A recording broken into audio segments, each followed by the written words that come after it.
Oi gente, meu nome é Maria Eduarda Pulga, sou aluna do CP2H e hoje eu vou falar sobre a instrumentalização da razão na publicidade. Eu fiz um slide, um moodboard, que trouxeram todos esses elementos teóricos que a gente vai abordar mais pra frente, só que de um jeito visual. Então, foquei bastante nas publicidades e também em outros conceitos que a gente vai ver mais pra frente. Eu destrinchei esse moodboard. Então, eu coloquei cada imagem no tema a qual ele se refere para ficar mais fácil de entender. Bom, a gente vai começar com a análise moral de Dante. Então, Dante ele era um filósofo do século 13 e 14, do medievo, e ele analisava a moralidade da sociedade. Ele focava muito também no poder da igreja, então por isso que eu escolhi essa imagem, e colocava ela como uma instituição imoral.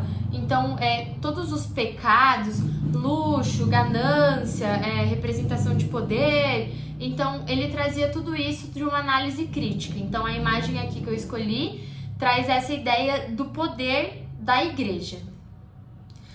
No seu estudo, ele colocou...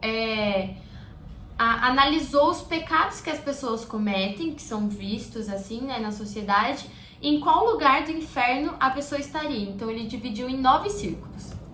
O primeiro é o das portas, então são aqueles que são críticos, os filósofos, aqueles que pensam e estudam mesmo. E na publicidade está relacionado àquelas propagandas que prometem que o produto vai trazer felicidade. Então, a primeira imagem que eu escolhi foi o da Comfort, traz sua roupa amada de volta. Então, traz essa promessa da felicidade de você ter uma roupa limpa, tanto quanto uma nova, por exemplo, que consegue revitalizar, assim, a roupa. Segundo, da Red Boot da Asus, então, promete essa felicidade, esse ânimo, que esse produto vai fazer você voar, assim, Então, que vai te estimular muito. E por último, o cartão da Brastemp, com o pagador dessas promessas. Então, essa ideia de que vai trazer a felicidade de pagar suas dívidas, enfim, dessa promessa desses 3 produtos que vão trazer felicidade para quem comprar.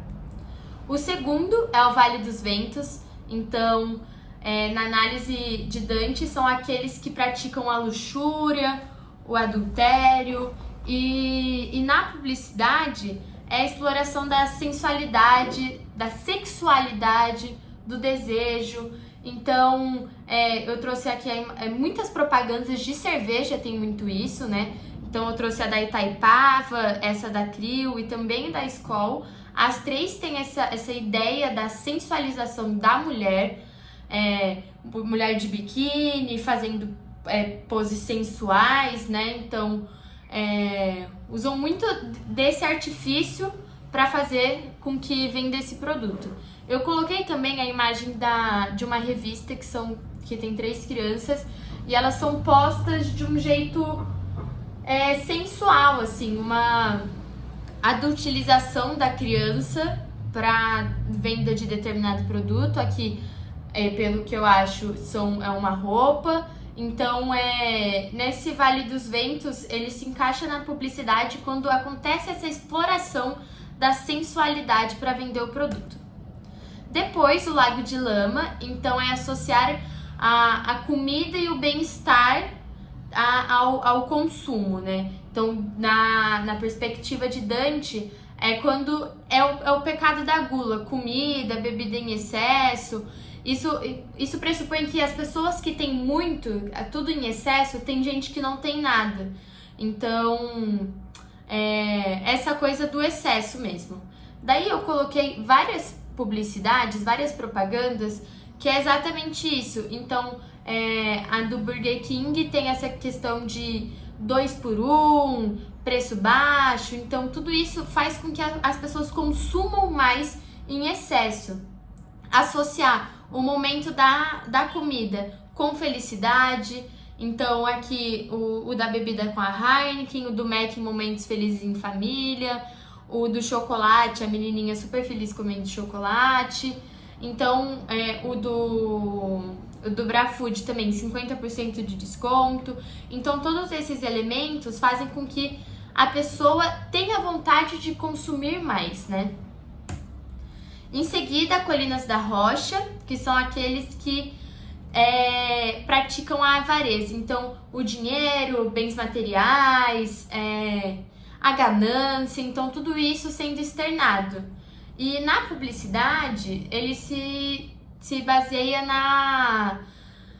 de quando as empresas criam necessidades para as pessoas. Então, a pessoa nem precisa daquilo e ela escolhe aquilo. Então, a imagem que eu escolhi foi que essa criação de necessidades artificiais causam muito lixo, muito consumismo, e as pessoas que compram, elas não estão pensando num bem comum social geral do meio ambiente, ainda assim, e é realmente com essas falsas necessidades mesmo, e com os bens materiais de um modo de se mostrar para o mundo, de externar, né? O quinto é o Rio Estige, então aqueles que têm uma raiva intensa, violência, são mal-humorados, se irritam com facilidade, então é o pecado da ira, né? Na publicidade, ele se encaixa quando usam as emoções para causar um impulso de compra. Eu escolhi essa propaganda porque é aquela propaganda da Kombi que usa a Elis Regina, a Maria Rita, e com a música Como os Nossos Pais, é super sentimental, é muito comovente essa propaganda, né? Então, Os Últimos Desejos da Kombi é o nome, então traz todo esse sentimento, essa comoção das emoções, né? Em seguida é o Cemitério de Fogo, que é o sexto. São aquelas almas que não se encontram na palavra do cristianismo. Não acreditam no cristianismo. Então, aqui eu coloquei a criação de falsas crenças na publicidade e a manipulação da opinião pública. As imagens, a primeira imagem com a mãozinha assim, é exatamente isso, a manipulação da opinião pública. Então, como se a propaganda e as pessoas forem os fantoches das propagandas, né? As propagandas podem mexer com as pessoas, mudar os seus comportamentos, influenciarem nos seus pensamentos, nas suas relações. A de baixo, a mesma ideia. Então, as propagandas que saem da TV fazem a pessoa um fantoche, influenciam nela, nas escolhas dela. Então, é exatamente isso. Depois, passa um pouco para a questão de criar falsas crenças e daí as pessoas também se tocarem. Então, uma ideia da manifestação que mexe com as opiniões públicas, e tem gente que já sabe sobre isso e se opõe a isso, já tem uma mentalidade anticonsumismo, né? E a outra é a questão da perspectiva. Então, as perspectivas diferentes que as pessoas têm sobre a propaganda, as perspectivas que a marca quer trazer para a pessoa. Então, todo esse jogo mental que as propagandas causam na sociedade. O sétimo é o Vale do Flagestone. Então, são as almas violentas e que são usadas contra si, contra os outros, contra Deus. E na publicidade é como se o produto trouxesse força para a pessoa. Isso pode prejudicar as outras pessoas, né? A imagem que eu trouxe aqui, a primeira aqui de baixo, é o carro. Então, eles estão comparando o carro com o animal. Então, traz esse sentimento da virilidade ao homem, né? O carro, tendo o carro como uma ferramenta de virilidade, comparando toda essa velocidade, agilidade, enfim, tudo que o animal representado traz, sendo análogo ao carro, né? Ao desempenho do carro. O textinho aqui de cima está falando sobre os automóveis, que são objetos que fazem com que os homens se sintam mais homens, né? Então é exatamente isso, da virilidade que os automóveis trazem. E por último, o da arma, seguro você vive melhor. Então tá fazendo uma propaganda de algo que a arma seria benéfico, né? Mas que pode causar problemas para aquelas outras pessoas em torno do portador de arma. Aqui, penúltimo, o oitavo círculo é o do Malibujo, então são aqueles que cometem fraudes. E na publicidade está muito relacionado a propagandas enganosas, né? Aqui eu coloquei os exemplos do hambúrguer, então isso acontece muito, rede de fast food, Burger King, McDonald's. Nas imagens tem aquele lanche suculento, gigantesco, cheio de coisas, e na verdade quando você pede, ele não é tudo aquilo, né? Então a questão do jogo tem muitas técnicas, né, na propaganda para trazer appeal food, né? Eu acho que seria esse o termo. Então, para trazer essa vontade, só que na verdade o lanche não é assim, é uma propaganda enganosa mesmo. Aqui é a da pizza, parece que ela é cheia de pepperoni e tal, só que daí quando você abre só tem 3 rodelas de pepperoni e naquele lugar que aparece. Então, para dar essa sensação para a pessoa, né, para ela ter noção de que acha que tem muito, mas na verdade não tem. E a outra que eu coloquei foi a da Activia. Então eles tiveram um caso que prometia que era muito vantajoso assim para equilibrar a flora intestinal e tal. Só que na verdade a Anvisa multou eles de que era uma propaganda enganosa, de que eles prometiam assim promessas médicas mesmo do desempenho do produto. Então foi uma falsa promessa.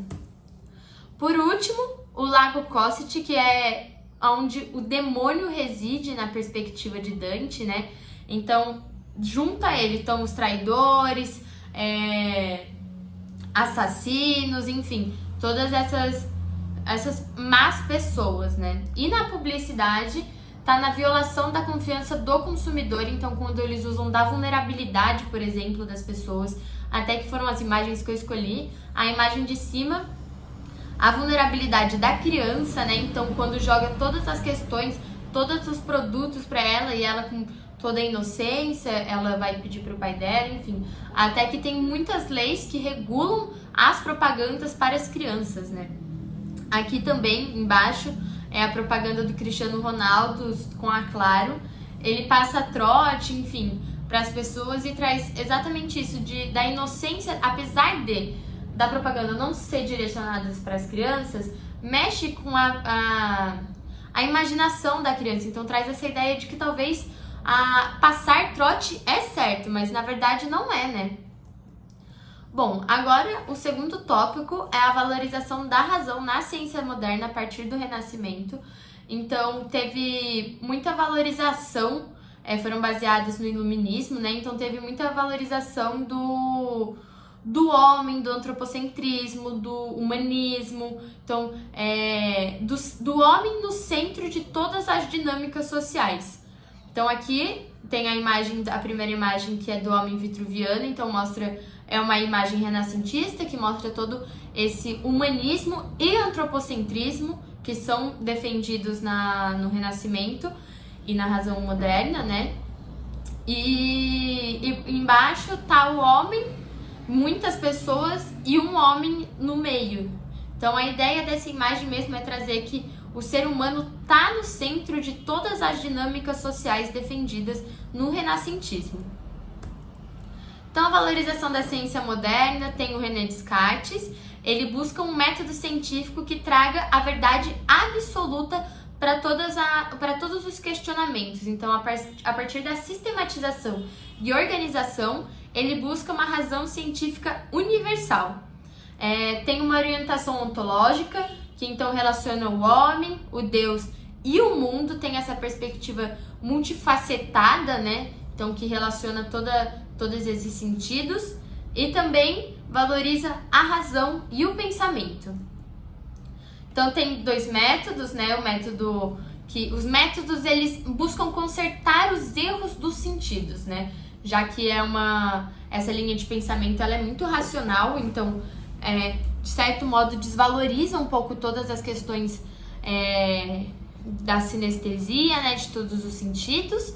Então ele traz os métodos para suprir esses erros que os sentidos trazem. Então tem o método indutivo, que é a partir da experiência. então todos os métodos de testes, por exemplo, e o dedutivo. Então, eu consigo, a partir de princípios universais, pressupor, né, nos levar ao progresso do saber. Então, são baseadas em quatro estágios, né, a análise dos métodos. Então, primeiro, a evidência. Então, acolher de um fato e esclarecer ele. O que a gente quer entender sobre ele. Depois, analisar. Então, dividir em partes menores e analisar cada parte, que isso é bem mais fácil do que você analisar um grande bloco de coisas com muitas informações. Ordenar, então, dos mais simples para os mais complexos, que isso traz uma sistematização de pensamento e possibilita a dedução. E, por último, a enumeração, que são as revisões gerais de tudo que foi visto. Então, tem o racionalismo cartesiano, que é um dos pensadores que a gente comentou um pouco anteriormente, e ele defende que o ser é racional, o ser é dominado pela razão. Então, a sua frase principal é penso, logo existo. O penso mostra o pensamento organizado e que existem muitos jeitos de você pensar e de você conseguir chegar em métodos, chegar em análises, chegar em, enfim. E que eu existo no mundo, que eu preciso dar sentido ao mundo para eu existir nele e para ele existir. Então aqui, no racionalismo cartesiano, a gente defende que tudo é baseado nas razões e não no sentido, e como disse anteriormente, ele possibilita uma cadeia de razões, então você deduz as possíveis futuras coisas, né? Então traz o ser como um ser racional, um ser questionador, um ser pensante. Por isso que eu trouxe essa imagem aqui também, que é o homem todo se indagando mesmo, né? Com a cabeça toda confusa, enfim. Então traz o corpo, o ser humano, como o corpo das realidades, dos sentidos, mas também do pensamento, das dúvidas, da racionalização do ser como ser pensante. Depois de um tempo, aconteceu a crise da razão, que foi... acreditavam que a razão não deu resposta para tudo que estava acontecendo. A razão, ela foi um dos fatores que influenciaram nas desgraças do século XVIII. Então, a questão da escravidão, da colonização, tudo foi racionalizado, né? E é isso, foi muito influenciado pela Revolução Industrial, pelo capitalismo, pela Revolução Francesa, o ápice da burguesia. Então, todas essas coisas influenciaram com que acontecesse, né, a crise da razão, porque todos esses movimentos foram racionalizados, né? Então, foi um fator que todas essas coisas sistematizaram o modo de ver o mundo. E numa sistematização matemática, de controle mesmo. Então, o movimento cultural foi uma coisa que substituiu um pouco desse modo da valorização da razão, né? Então, que tinha outros jeitos de você pensar, outros jeitos de você ter conhecimento, valorizando a subjetividade, a criatividade, as emoções. Então, até por isso que eu trouxe essas duas imagens, que traz o ser, mas que dentro dele tem todas as questões imaginárias, todas as criatividades que eles conseguem desenvolver, né? Que todos os conhecimentos, todos os livros, e que a nossa cabeça ela é formada por ligações de muitas referências, né? Então, é isso. Então, tem a valorização da arte, que também é representada na imagem, da subjetividade, da individualidade, né? Enfim, de todo esse emocional que contradizia a valorização somente da razão, né? Então, como soluções para essa crise da razão, temos o idealismo, que buscava um sistema equilibrado entre a razão e a emoção. Então, o Hegel, que é um filósofo, ele defendia o idealismo absoluto, de que tudo que é real é racional. A realidade, ela possui uma racionalidade Para você ver a realidade, você precisa racionalizar aquilo que você está vendo. A razão, ela possui realidade para você se identificar com ela. Então, para você entender, para você racionalizar o que você tem em si e o que está acontecendo no exterior e você se identificar. E que a razão, ela faz com que exatamente isso, com que você se identifique com o seu espírito, com que você traga a razão para a identificação do seu eu com o mundo. E o movimento dialético, então, traz as perspectivas do ser, que o ser não é só razão, o ser se forma, o ser ele se elabora. Então, o ser em si, que é a tese. Então, ser o que eu sou. Se eu sou um professor, eu sou um professor. Só que o ser fora de si, que é a antítese, ela é o que eu posso ser sem deixar de ser o meu eu. Então, eu ainda sendo professor, eu posso ser ciclista, eu posso ser escalador, posso correr. Então, algo que não interfira diretamente na minha tese, né? Que eu não deixe de ser a minha tese. E o ser para si, que é a síntese, que é o que de fato eu sou. Então, as imagens que eu escolhi aqui do saber absoluto é isso, do equilíbrio entre a razão e a emoção. Então, essas duas imagens trazem essa ideia do equilíbrio, de que nem a razão, nem a emoção devem pesar demais, né? Então, a relação entre o mundo físico, o mundo não físico, o mundo espiritual, as emoções e a realidade que é racionalizada, e traz o espírito, o ser como um indivíduo de consciência individual, saber que as suas ideias racionais são modificados, são influenciados pelos seus sentimentos, e o espírito objetivo, que é as relações entre as instituições e as ideias, então que eles influenciam de como você vê o mundo, influenciam nas suas emoções, no seu modo de pensar, no seu modo de racionalizar o mundo. E por último, o espírito absoluto, que é o que nos liberta, que é o que a gente precisa, que é a emoção, que é a arte, que é a filosofia, que é a cultura. Então, todos esses espíritos devem fazer parte do indivíduo e de um jeito equilibrado, para não pesar só a razão e nem só a emoção. É isso, muito obrigada, essa foi a apresentação, espero que vocês tenham gostado. É muito interessante essa questão toda da gente trazer essas análises para publicidade, né, que a gente é todos os dias bombardeados por informações. Então, essa análise crítica de tudo que a gente recebe, midiaticamente principalmente, né? É muito legal. Espero que vocês tenham gostado. Muito obrigada.